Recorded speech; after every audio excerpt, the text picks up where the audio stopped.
آپ کو پتہ ہے کہ کمپیوٹر سے آج کل کی دنیا بے انتہا فائدہ اٹھا رہی ہے۔ طرح طرح کے سافٹ ویئر بن رہے ہیں جو زمین کی تہہ سے انسانوں کو آسمانوں پر پہنچا رہے ہیں۔ مشکل سے مشکل کام ایک بٹن کے کلک پر ہو رہے ہیں۔ آج ہم اسی طرح کے ایک سافٹ ویئر کے بارے میں جانیں گے۔ یہ سافٹ ویئر ایسے معذور لوگوں کے لیے ایک نئی زندگی دے سکتا ہے جو کمپیوٹر کے بنا وہ کچھ نہیں کر سکتے۔ اسٹیفن ہاکنگ کو تو آپ جانتے ہی ہوں گے۔ مانا جاتا ہے کہ وہ اس صدی کے سب سے بڑے سائنسدان تھے، لیکن ہاکنگ صاحب پر فالج نے حملہ کر دیا اور اسی وجہ سے وہ اتنے معذور ہو گئے کہ نہ ہاتھ پاؤں ہلا سکتے تھے اور نہ بات کر سکتے تھے۔ اتنے بڑے سائنسدان کا ایسے معذور ہو جانا ایک بہت بڑا نقصان تھا۔ اس لیے انٹل والوں نے ایک ایسا سافٹ ویئر بنایا جو ویب کیم کے ذریعے ہاکنگ صاحب کے آنکھوں کے اشارے اور چہرے کے تاثرات پڑھتا تھا۔ اس سافٹ ویئر کا نام ایکیڈ یعنی active context aware tool kit ہے۔ یہ پہلے تو خاص کر ہاکنگ صاحب کے لیے بنایا گیا تھا، لیکن بعد میں فری کر دیا گیا اور اب اس کو کوئی بھی شخص استعمال کر سکتا ہے۔ ہاکنگ صاحب اس سافٹ ویئر کی مدد سے اپنے خیالات کمپیوٹر پر لکھتے تھے۔ بلیک ہولز کے بارے میں بہت زیادہ ریسرچ اسی سافٹ ویئر کی مدد سے ہاکنگ صاحب نے لکھی،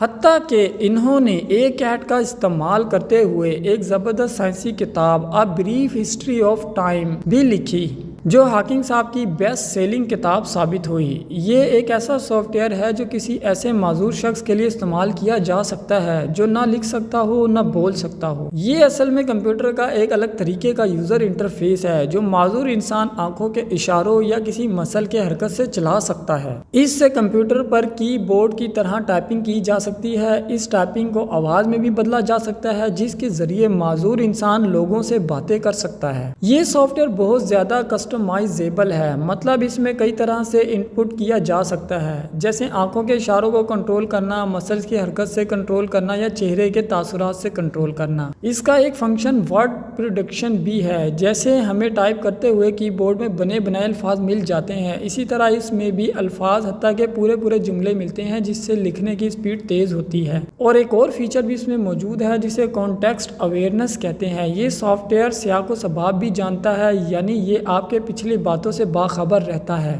اور آپ کے لیے کام اسی حساب سے کرتا ہے۔ اور اس میں ایک اور فیچر بھی پایا جاتا ہے جسے ٹیکسٹ ٹو اسپیچ کہتے ہیں۔ یہ سافٹ ویئر لکھتے ہوئے باتیں پڑھ سکتا ہے، جس سے لکھنے والا بندہ اپنے الفاظ سن بھی سکتا ہے اور دوسروں سے اسی طرح باتیں بھی کر سکتا ہے۔ اس میں ایک feature control of external device بھی موجود ہے۔ اس فیچر سے معذور بندہ کسی مشین کو بھی کنٹرول کر سکتا ہے، جس طرح ہاکنگ صاحب اپنی ویل چیئر خود چلاتے تھے، حالانکہ وہ اپنی زبان تک نہیں ہلا سکتے تھے۔ اس کے علاوہ اس سافٹ ویئر کے اور بھی کئی سارے فیچرز ہیں۔ اس کا لیٹسٹ ورژن 3.0 آج کل چل رہا ہے، جس کو آپ اپنے کمپیوٹر میں ٹرائی کر سکتے ہیں۔